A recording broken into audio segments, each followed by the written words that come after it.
The message reached Earth 12 hours after Ambassador Daniel Hawkins left Station Vareth 9. It traveled through quantum relay networks that humans had helped design, passing through communication hubs that humans had helped build. By the time it arrived at the United Earth Coalition headquarters in Geneva, every word of the Assembly's mockery had been transcribed and translated. Secretary General Christopher Walsh read the report in his private office. He was 67 years old, with white hair and a face lined by decades of difficult decisions. He had led the coalition for 8 years, guiding humanity through the challenges of galactic integration. He had always believed in diplomacy. He had always believed that patience and cooperation would eventually earn humanity the respect it deserved. He set down the report and stared out his window at the Alps. The mountains had stood for millions of years, unchanged by the politics of humans or aliens. They did not care about trade agreements or mining rights or galactic assemblies. They simply endured. "Get me Admiral Chen," he said to his assistant, "and call an emergency meeting of the Security Council. We have work to do." 72 hours later, every human vessel in the galaxy began moving toward Earth. It happened without warning. Trade ships abandoned their cargo routes in the middle of scheduled deliveries. Passenger liners turned around and headed for Sol system, leaving confused aliens stranded at distant ports. Diplomatic envoys packed their belongings and departed their assigned stations without explanation or farewell. On the manufacturing world of Keth Prime, the human engineers who maintained the fusion reactors simply walked away from their posts. They left their tools behind. They left detailed instruction manuals that they knew the Kethori would never be able to understand. On Draven Prime, the agricultural planet that fed billions of insectoid beings, the human farming consultants abandoned their greenhouses and research facilities. They had spent 15 years teaching the Draven how to increase their crop yields. They had shared techniques that had doubled food production across the entire planet. Now they were gone, and they took their knowledge with them. On the Marathi homeworld, a planet of endless oceans and floating cities, the human technicians who maintained the water purification systems submitted their resignations without notice. The Marathi had never bothered to learn how the systems worked. They had assumed the humans would always be there to fix any problems. They had assumed wrong. The exodus was orderly and efficient. No human committed any act of sabotage. No human damaged any equipment or stole any property. They simply left, taking only what belonged to them. But what belonged to them was everything that mattered. Secretary General Walsh addressed the United Earth Coalition from the General Assembly Chamber in Geneva. The room was filled with representatives from every nation on Earth, and the broadcast was transmitted to every human settlement in the solar system. Billions of people watched as their leader spoke. For 40 years, humanity has sought friendship among the stars, Walsh began. His voice was calm but firm. We discovered that we were not alone in the universe, and we were filled with wonder and hope. We believed that the galaxy was a place of cooperation and mutual respect. We believed that if we worked hard and contributed to the galactic community, we would eventually be accepted as equals. He paused, letting the weight of his words settle over the audience. Every eye was fixed on the Secretary General. The Galactic Assembly has made its position clear. Earth is not valued. Earth is not respected. Our contributions are ignored. Our requests are denied. Our representatives are mocked and humiliated in public forums. We have tried diplomacy. We have tried patience. We have tried kindness. None of it has worked. Walsh straightened his shoulders and looked directly into the camera. Therefore, effective immediately, the United Earth Coalition is withdrawing from all treaties, agreements, and compacts with every member of the Galactic Assembly. All trade agreements are void. All technology sharing protocols are terminated. all mutual defense pacts are dissolved. All human personnel serving in galactic institutions are being recalled to Earth. Gasps echoed through the chamber. This was unprecedented. No species had ever withdrawn from the galactic community before. The implications were enormous. Some will say this is an overreaction, Walsh continued. Some will say we should continue to negotiate, continue to compromise, continue to accept whatever scraps the Assembly chooses to throw our way. To those people I say this. We have compromised enough. We have accepted enough. We have been patient enough. His voice hardened. The galaxy wanted to see what life would be like without humanity. Now they will see. We built their power grids. We designed their communication networks. We cured their diseases. We increased their food production. We gave them everything, and they gave us nothing but contempt in return. He leaned forward, his eyes blazing with cold determination. Let them see how well they manage without us. Let them learn what humanity truly contributed to their precious assembly. And let them remember this moment when they come crawling back to ask for our help. Across Earth and the solar system, billions of humans watched in stunned silence. Then, slowly, the applause began. It started in small rooms and spread to great halls. It echoed through cities and across continents. For the first time in 40 years, humanity was standing up for itself. On Station Verith 9, High Counselor Vethron received the news with disbelief. He summoned his advisors and demanded explanations. Surely the humans were bluffing. Surely they would not actually follow through with such a drastic action. Surely they understood that they needed the galactic community more than the galactic community needed them. His advisors had no answers. They could only watch as human ships continued to stream out of galactic space, heading for the distant yellow star called Sol. Ambassador Soros of the Krethian Empire laughed when he heard the news. Let them go, he said to his fellow delegates. Let them hide on their tiny planet. They will come back eventually, begging for forgiveness. And when they do, we will make them pay for this insult. He was confident. He was certain. He was completely, utterly wrong. Because the humans were not bluffing. They were not going to come back and beg for forgiveness. They were going to sit in their solar system and wait. They were going to watch as the galaxy slowly fell apart without them. And they were going to enjoy every moment of it.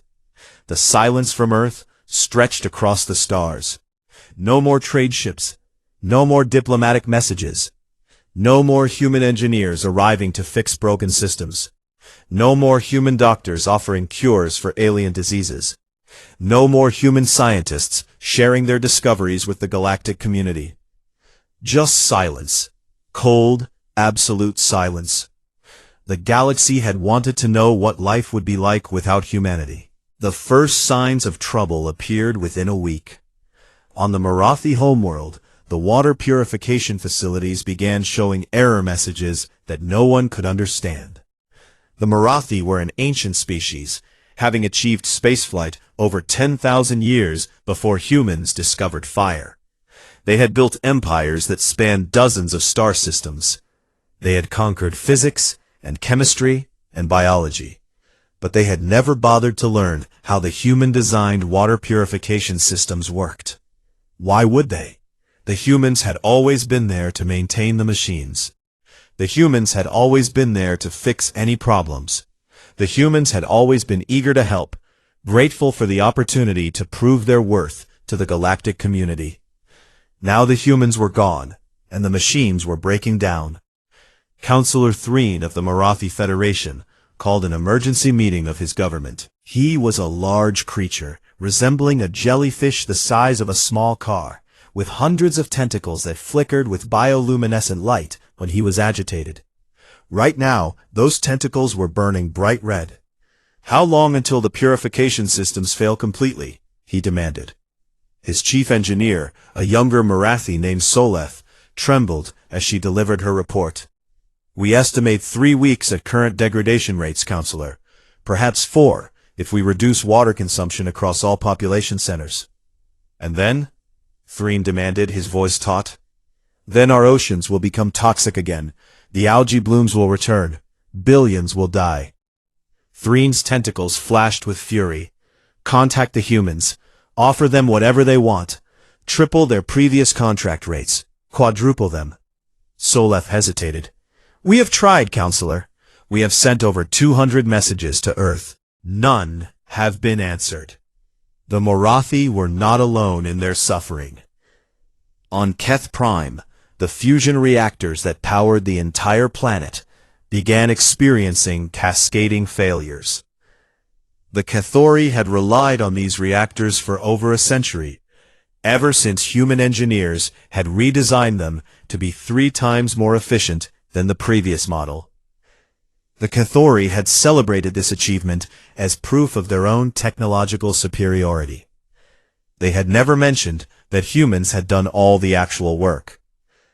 High Counselor Vethron stood in the central power facility, watching as his technicians struggled to understand the human-designed control systems. The screens displayed error codes in a human language that no one present could read. The warning lights flashed in patterns that meant nothing to Cathori eyes. We have the original Cathori designs, one of his advisors suggested. We could rebuild the reactors using our own technology. How long would that take? Vethron asked. The advisor consulted his datapad. Approximately 18 years, High Counselor, if we begin immediately. Vethron said nothing. His scales had turned gray, the color of despair among his people.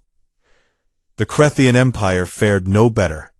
Their military fleet, once the most feared force in the galaxy, had been upgraded with human navigation software 15 years ago. The software had made their ships faster and more accurate than ever before. It had given them a decisive advantage over their rivals. It had made them dependent on human technology. Now that technology was turning against them.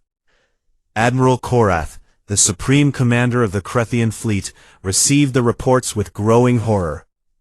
18 warships had been lost in a single month, not to enemy action, but to miscalculated hyperspace jumps. The human navigation software had stopped receiving updates. Without those updates, the calculations were becoming increasingly inaccurate. Ships were emerging from hyperspace inside asteroids, inside stars, inside the gravitational wells of gas giants. Disable the human software, Korath ordered.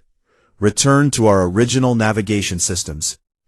His chief engineer shook his massive reptilian head. We cannot, Admiral. When we installed the human software, we removed our original systems completely. The hardware is gone, the expertise is gone.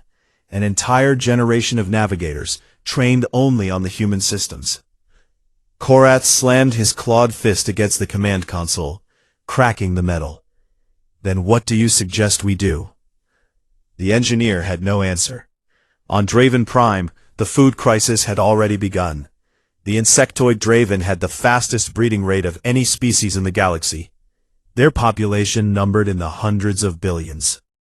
Feeding such numbers required agricultural techniques that the Draven had never developed on their own. The humans had provided those techniques. Human botanists had genetically modified crops to grow in Draven soil. Human agronomists had designed irrigation systems that worked with the planet's unusual weather patterns. Human supply chain experts had created distribution networks that ensured no Draven hive went hungry. All of that expertise had left with the human consultants. Within 6 weeks, food production on Draven Prime had dropped by 30%. Within 10 weeks, the first famines began. Entire hives were wiped out as the carefully balanced agricultural system collapsed into chaos. High Counselor Vethron called an emergency session of the Galactic Assembly. The chamber that had once echoed with laughter at human expense was now filled with fear and desperation. Species that had mocked humanity were now pleading for help. "This is economic warfare," Vethron declared, his voice lacking its previous confidence. "The humans are deliberately destabilizing our civilizations. They are using their knowledge as a weapon against us." Ambassador Soros, who had proposed the tariff increase that started this crisis, was notably silent. His scales had lost their luster. His posture was bent with exhaustion and worry. A smaller delegate rose to speak. She was Coordinator Mylith of the Threnix Collective, a gray-skinned humanoid from a minor world that had always voted with the majority. "We should send a military force to Earth. We should demand that they restore their services." A murmur of agreement rippled through the chamber. Yes, force. That was the answer. Show the humans that they could not defy the will of the Assembly. But Admiral Korath shook his head. "We cannot reach Earth. Our ships lack the fuel efficiency to make the journey. Fuel efficiency that human engineers improved for us. Even if we could reach their system, we have no idea what defenses they might have. We know nothing about their military capabilities." "They have no military capabilities," Soros said, but his voice was uncertain. "They are a primitive species. They joined the galactic community less than 50 years ago." Myleth looked at him with something approaching pity. "And in 50 years, they have touched every aspect of our civilization. They have redesigned our power systems, our navigation systems, our medical technology, our agricultural methods. Do you truly believe a species capable of all that would have no defenses?" The chamber fell silent. On Earth, Admiral Patricia Chen reviewed the daily intelligence reports from her headquarters in Singapore. Her officers monitored every communication that passed through galactic space. They watched as civilization after civilization descended into chaos.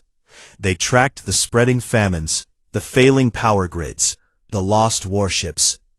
Her aide, Commander Gregory Santos, handed her a fresh cup of tea. "The Marathi have sent another distress message, Admiral. They are offering 500 billion credits for emergency water purification support." Patricia sipped her tea. "Delete it." "Yes, ma'am." Gregory hesitated. "Admiral, some of my colleagues are asking how long we intend to maintain this blockade." Patricia set down her cup and looked at the young commander. "We are not blockading anyone, Gregory. We are simply refusing to help people who have spent 40 years spitting in our faces. There is a difference." "And if they come to us directly? If they apologize?" Patricia smiled, but there was no warmth in it. "Then we will consider their apology.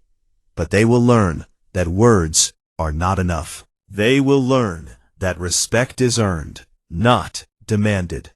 And they will learn that humanity is not a species to be mocked and dismissed." She turned back to her reports. Outside her window, the Singapore skyline glittered in the evening light. Somewhere out among the stars, ancient civilizations were crumbling, and humanity was just getting started. 6 months had passed since humanity terminated the treaties. 6 months of silence. 6 months of watching the galaxy burn. The delegation that arrived at the edge of the Sol system was a pitiful sight. 12 ships representing 12 species, each vessel running on emergency power, their hulls scarred by the desperate journey across uncharted space. They had come without the navigation software that had made interstellar travel safe and efficient. Many of them had nearly died along the way. High Counselor Vethron stood on the bridge of his flagship, looking at the yellow star in the distance. Sol, the son of Earth, the heart of humanity's domain. He had never visited this system before. He had never thought it necessary. What could the humans possibly have that would interest a member of the great Cathori Dominion? Now, he was about to find out. The human patrol vessel appeared on their sensors without warning. One moment, the space ahead was empty. The next moment, there was a ship, sleek and angular, its design unlike anything the galactic community had ever seen. It was called the Edison, and its captain was a 38-year-old officer named Nathan Brooks. "Attention unidentified vessels," Nathan's voice came through the communication channel. "You are entering United Earth Coalition space. Identify yourselves and state your purpose." Vethron stepped forward to the communication console. His scales had lost their vibrant colors during the journey. His 4 eyes were dim with exhaustion. He had not slept properly in weeks. "This is High Counselor Vethron of the Cathori Dominion. I am accompanied by representatives of 11 other species. We come seeking an audience with your government. We wish to discuss the restoration of diplomatic relations between our peoples." There was a long pause. Nathan Brooks examined the ragged fleet on his view screen. These were ships from the most powerful civilizations in the galaxy. Ships that had once cruised through space with arrogant confidence. Now they looked like beggars arriving at a rich man's door. "One moment, High Counselor. I need to consult with my superiors." Nathan made them wait for 6 hours. During that time, more human ships appeared. Patrol vessels and cruisers, carriers and destroyers, each one more advanced than anything the delegation had ever seen. The alien representatives watched through their viewports as the human fleet assembled around them. They counted over 200 vessels within visual range. They detected hundreds more on their sensors. Where had all these ships come from? The humans had joined the galactic community with a handful of primitive spacecraft, barely capable of reaching their nearest stellar neighbors. That had been only 40 years ago. How could they have built such a massive fleet in such a short time? Finally, Nathan's voice returned. "High Counselor Vethron, you and your delegation have been granted permission to proceed to Earth. You will follow the designated flight path exactly. Any deviation will be considered a hostile act. Do you understand?" "I understand," Vethron said quietly. The journey to Earth took another 8 hours. The delegation passed Mars, where they saw orbital shipyards of staggering size. They passed the asteroid belt, where mining operations extracted resources on a scale that dwarfed anything the galaxy had imagined. They passed research stations and defense platforms and communication arrays, all of them bearing the flag of the United Earth Coalition. The humans had been busy during their 40 years in the galactic community, but not in the ways anyone had expected. Earth appeared on their screens, blue and green and beautiful. The alien delegates had seen images of this world before. They had always dismissed it as primitive and unimportant. Now they saw the orbital rings that surrounded it, the space elevators that connected surface to sky, the gleaming stations that housed millions of humans. This was not a primitive world. This was the heart of an empire that had been hiding in plain sight. The delegation landed at a facility near Geneva. They were escorted by human soldiers in powered armor, their faces hidden behind mirrored visors. The soldiers said nothing. They did not need to. Their presence was message enough. The meeting took place in a simple room with a long table. No towering columns or floating platforms like in the Galactic Assembly Hall. Just chairs and a table, and the quiet hum of climate control systems. Secretary General Christopher Walsh sat at the head of the table, flanked by Admiral Patricia Chen, Ambassador Daniel Hawkins, and a dozen other human officials. The alien delegates filed in and took their seats. Vethron, Soros, Mylith, and 9 others. They represented some of the oldest and most powerful civilizations in the galaxy. They had ruled the stars for thousands of years. They had never felt so small. It was Daniel Hawkins who spoke first, the same ambassador who had been laughed out of the assembly hall 6 months ago.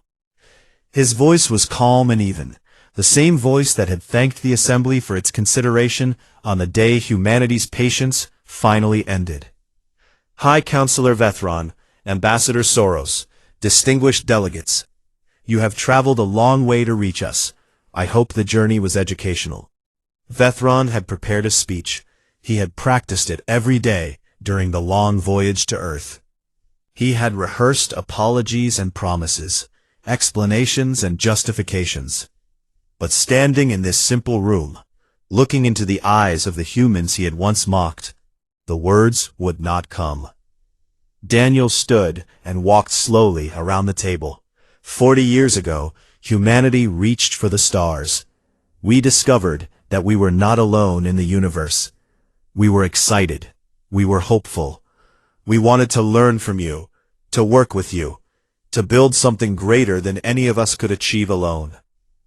He stopped in front of the window, looking out at the mountains in the distance. Instead, you laughed at us. You dismissed our contributions. You took our knowledge and gave us nothing in return. You treated us like servants, like children, like jokes to be shared at your dinner parties. Daniel turned to face the delegation. And now your worlds are dying. Your power grids are failing. Your ships are falling out of the sky. Your people are starving. And you come here, to our tiny planet, to our primitive civilization, to beg for our help. Ambassador Soros shifted uncomfortably in his seat. His scales had turned a sickly gray color. Ambassador Hawkins, I wish to apologize for my comments at the assembly. I spoke in ignorance. I did not understand what humanity had contributed to our community. You did not want to understand, Daniel replied. You did not care to understand. We were beneath your notice. We were unworthy of your respect. You made that very clear. Coordinator Mylith raised her gray hand. Ambassador, we acknowledge our mistakes.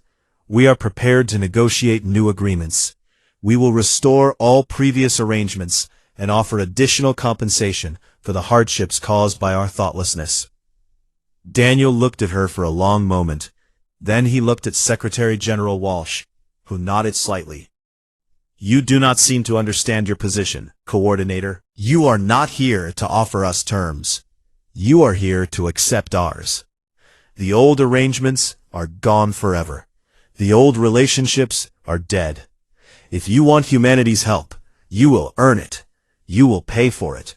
And you will remember every single day that you need us far more than we ever needed you. He leaned forward, his hands on the table. We do not seek revenge. We do not wish to dominate. But understand this. Humanity will never again be the species that begs for scraps at your table. From this day forward, we are equals. And any species that forgets this will be reminded, as you have been reminded, of exactly what we are capable of. The delegation sat in stunned silence. They had come expecting to negotiate. They had come expecting to bargain. They had not expected this. They had not expected the humans to be so strong. Admiral Chen spoke for the first time. Her voice was soft, but carried clearly through the room. You have 24 hours to decide whether you accept our terms. During that time, you will remain in the guest quarters we have prepared. You will not contact your governments. You will not access any communication systems. You will wait, and you will think about what kind of future you want. She smiled, and it was the smile of a predator. Choose wisely. The negotiations lasted 3 months. They were not negotiations in the traditional sense. There was no bargaining. There was no compromise. The humans presented their terms, and the alien delegation had 2 choices: accept or leave. They accepted. The new treaties were unlike anything the galaxy had ever seen. All previous restrictions on human expansion were lifted immediately. Human vessels would have priority docking rights at every galactic station. Human goods would be exempt from all tariffs and trade barriers. Human representatives would hold permanent seats on every major council and committee. But the most significant changes were the ones that could not be written into any document. Secretary General Christopher Walsh addressed the Galactic Assembly in person, standing at the same podium where Ambassador Daniel Hawkins had been mocked 1 year earlier. 300 species watched as the human leader took his place at the center of galactic power. 1 year ago, this assembly laughed at humanity, Walsh began. His voice was calm, but carried to every corner of the massive hall. 1 year ago, you called us primitive. You called us insignificant. You called us a joke. He paused, letting his gaze sweep across the assembled delegates. You were wrong. No one moved. No one spoke. The silence was absolute. Humanity has learned a valuable lesson during this past year. We learned that kindness is often mistaken for weakness. We learned that generosity is often exploited. We learned that no matter how much we give, some will always demand more, while offering nothing in return. Walsh straightened his shoulders and looked directly at High Counselor Vethron. We will not make that mistake again. From this day forward, humanity will engage with the galactic community on our own terms. We will share our knowledge with those who treat us with respect. We will withhold it from those who do not. And we will never, ever forget how we were treated when we were weak. He stepped back from the podium. The choice is yours. You can be our partners, or you can be our rivals. But you will never again be our masters. The Assembly voted unanimously to accept Earth's terms. There was no debate. There was no opposition. The species that had once dominated the galactic community were now followers, and humanity was leading the way. In the months that followed, human engineers returned to the worlds they had abandoned. They repaired the failing power grids on Keth Prime. They restored the water purification systems on the Marathi homeworld. They rebuilt the agricultural networks on Draven Prime. But everything was different now. The human workers no longer smiled and chatted with their alien colleagues. They did their jobs efficiently and professionally, but they maintained a distance that had not existed before. They were polite, but cold, helpful, but not friendly. The warmth that humanity had once offered freely was gone, replaced by a cool professionalism that made it clear. This was business, nothing more. On Station Vereth 9, Ambassador Daniel Hawkins moved into the new human embassy. It was a massive structure, built at Earth specifications, located at the very center of the station where everyone could see it. The old cramped podium in the dark corner had been demolished. In its place stood a monument to human engineering, a tower of glass and steel that gleamed like a beacon. Lieutenant Commander Karen Mitchell joined him on the observation deck, carrying 2 cups of coffee. She handed one to Daniel and stood beside him, looking out at the endless flow of alien traffic. The Krethian ambassador requested a meeting, she said. Ambassador Soros wants to discuss a joint military exercise. Daniel sipped his coffee. Tell him we will consider his request and respond within the standard 30-day review period. Karen smiled slightly. That is the same delay they used to give us. I know. They stood in silence for a moment, watching ships of every design pass by the window. Some of them bore human markings now. Human cargo vessels and patrol ships, human research stations and communication relays. The human presence in galactic space had grown tenfold in the past year. Sir, may I ask you something? Karen said. Of course. Do you think they have really learned their lesson? Do you think they will actually respect us now? Daniel considered the question carefully. He thought about all the species he had dealt with over the past 20 years. The Cathori with their casual arrogance, the Krethians with their military posturing, the Morathi with their ancient superiority, the Draven with their clicking dismissals. They have learned that humanity is not to be trifled with, he said finally. They have learned that we have power and that we are willing to use it. Whether they have learned to respect us for who we are, rather than what we can do to them.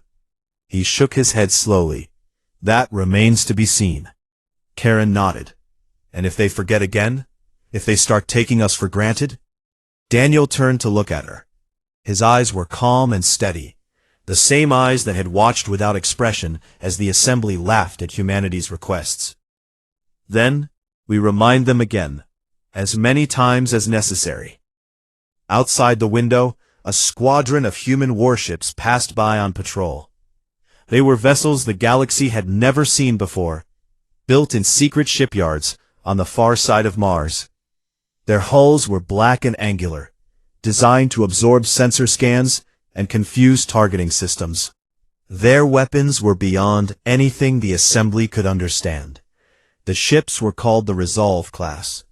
They represented a new philosophy for humanity, a philosophy born from 40 years of humiliation and dismissal. They were not vessels of exploration or commerce. They were weapons, pure and simple. They were humanity's answer to a galaxy that had laughed at them. Each ship bore a name painted on its hull in letters visible even from a distance. Defiance, perseverance, reckoning, justice, determination. The fifth ship was called the Remember. It was the largest of the class, a dreadnought capable of engaging an entire enemy fleet single-handedly. Its name was a message to everyone who saw it. Humanity would not forget. Humanity would never forget. On Earth, Secretary General Walsh retired to his private residence in the Swiss Alps. He had led humanity through its greatest crisis and its greatest triumph. Now, younger leaders would take over. Leaders who had grown up knowing that the galaxy was not a friendly place. He sat on his porch, looking up at the stars.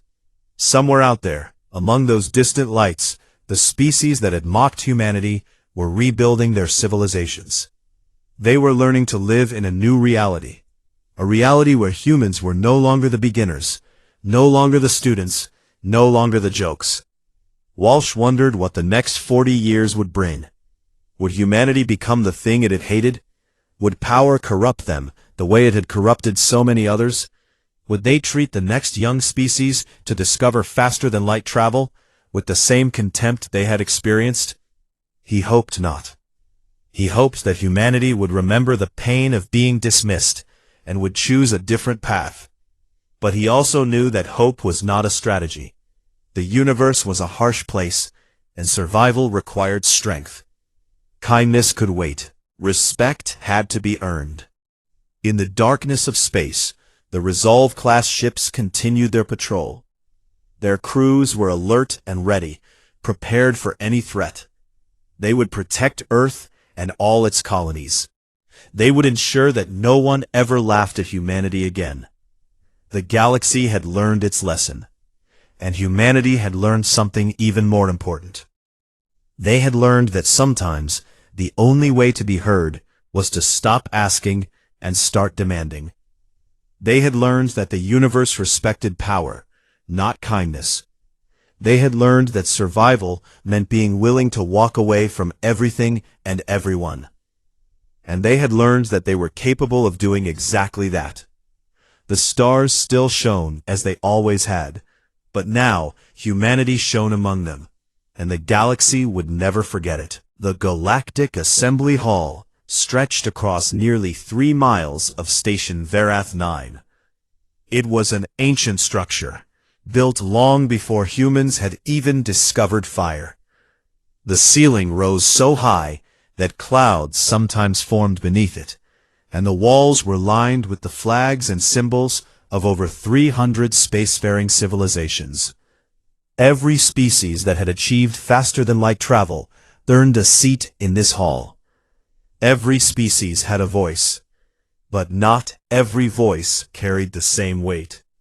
Ambassador Daniel Hawkins stood at the human delegation's podium. It was small compared to the others, tucked away in a corner where the lighting was dim and the acoustics were poor. This placement was intentional. The Assembly had assigned Earth this position 40 years ago, when humanity first made contact with the galactic community. They had promised it was temporary. They had lied. Daniel was 53 years old. He had gray hair, steady hands, and eyes that had seen too many diplomatic failures.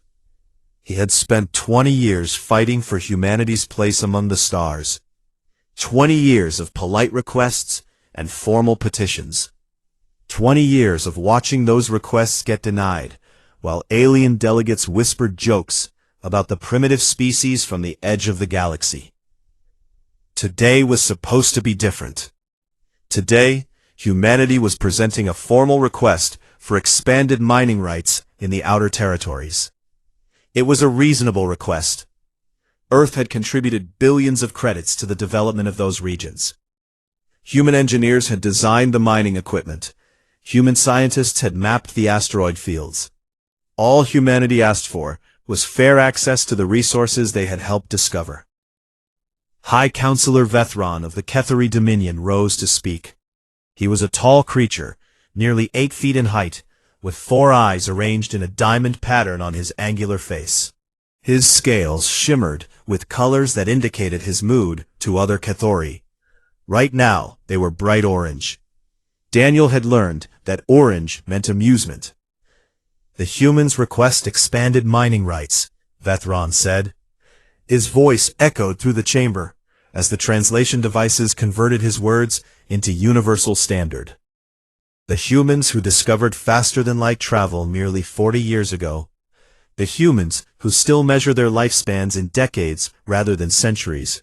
The humans who cannot even agree among themselves on basic matters of governance. Laughter rippled through the assembly. It came from all directions, from hundreds of different species, each expressing amusement in their own way. The insectoid Draven clicked their mandibles. The gelatinous Morathi quivered and pulsed. The reptilian Krethians hissed through their sharp teeth. Daniel remained still. Beside him, Lieutenant Commander Karen Mitchell recorded everything on a small device hidden in her palm. She was 31 years old, with short brown hair, and a scar on her left cheek from a shuttle accident 3 years ago. She had been Daniel's aide for 5 years, and she had never seen him lose his composure, not once. Vethron continued his speech. Perhaps we should give the humans a small asteroid, something befitting their tiny civilization, their tiny planet, their tiny ambitions. After all, what have they truly contributed to this assembly? A voice called out from the Krethian section. It belonged to Ambassador Soros, a massive reptilian with scales the color of dried blood. They have contributed nothing. They take our knowledge and give us scraps in return. They are parasites, feeding on the achievements of greater species. More mockery. Daniel thought about the human engineers who had redesigned the Kethori power grid, increasing its efficiency by 40%. He thought about the human doctors who had cured the Draven plague, saving millions of lives. He thought about the human scientists who had developed the water purification systems that kept the Morathi homeworld habitable. He thought about all of this, and he said nothing. Soros rose to his full height, towering over the other delegates. I motion that the human petition be denied. Furthermore, I propose we increase the tariffs on human goods by an additional 30%. Their technology is primitive. Their resources are limited. They contribute nothing of value to this assembly, and it is time they learned their place. The motion was seconded by the Draven Collective, then by the Morathi Federation, then by a dozen other species, each eager to show their contempt for the youngest members of the galactic community. The vote was held. The motion passed with overwhelming support. Only 3 species voted against it, and they were too small and weak to make a difference. High Counselor Vethron smiled, his 4 eyes gleaming with satisfaction. The motion carries. The human petition is denied. The tariffs will be increased effective immediately. Does the human delegation have anything to say? Every eye in the chamber turned to Daniel Hawkins. 300 species waited to see how the primitive humans would react to this humiliation. Daniel gathered his documents slowly. He straightened his tie. He looked up at the assembled aliens, at the thousands of eyes watching him with pity and contempt and cruel amusement. The United Earth Coalition thanks the Assembly for its consideration, he said. His voice was calm and even. We will relay your decision to our government. He turned and walked toward the exit. Karen Mitchell followed close behind, her recording device still running. The laughter continued as they left, echoing through the ancient hall like thunder. They walked in silence through the station's corridors. They passed aliens of every shape and size, most of whom did not even acknowledge their presence. Humans were invisible here, unimportant, beneath notice. When they reached the human diplomatic vessel, Karen finally spoke. Sir, what do we do now? They have rejected every proposal we have made for the past decade. They have increased our tariffs 3 times this year alone. Our trade deficit is growing. Our people are frustrated. Something has to change. Daniel stopped at the airlock. He turned to look back at the station, at the gleaming towers, and the endless flow of alien traffic. He had spent 20 years trying to earn respect in this place. 20 years of patience and diplomacy and carefully worded requests. 20 years of being laughed at. "Contact Geneva," he said quietly. "Tell Secretary General Walsh that I need to speak with him immediately. Tell him that the Assembly has made its decision." Karen nodded. "And then?" she asked. Daniel's expression was unreadable, but something cold flickered in his eyes. Something that Karen had never seen before. "And then we show them exactly what they have done. We show them what happens when humanity stops asking for permission. We show them what we are truly capable of." He stepped through the airlock without another word. Behind him, the station continued its endless rotation, its inhabitants unaware that they had just made the worst mistake in galactic history. The humans were going home. And when they returned, everything would be different.